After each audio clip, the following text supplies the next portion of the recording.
Ayrılıp da gittiğine değdi mi, değdi mi? Söyle zalim başın göğe erdi mi, erdi mi? Eller kadir kıymetini bilemez, bilemez.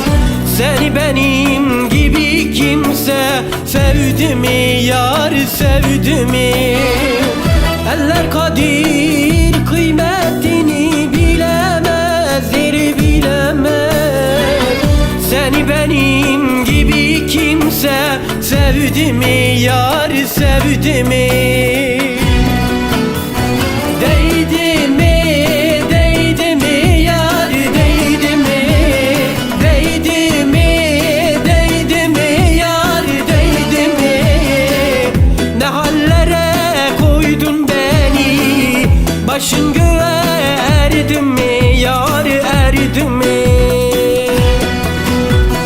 Değdi mi, değdi mi yar, değdi mi?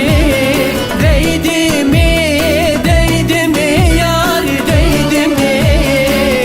Ne hallere koydun beni, başın göğe erdi mi yar, erdi mi yar, yar?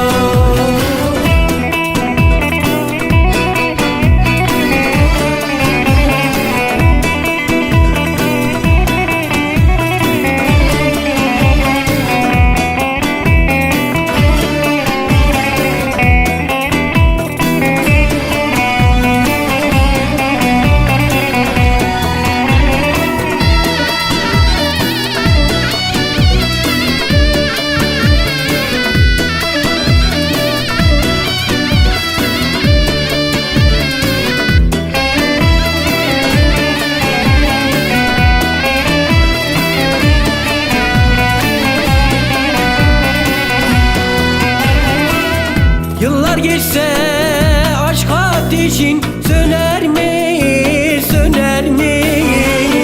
Gönlümdeki bu kar boran diner mi, diner mi? Senin aşkın bir hevesmiş, yalanmış, yalanmış.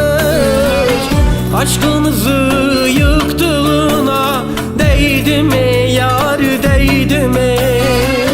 Senin aşkın bir hevesmiş, yalanmış, lili yalanmış.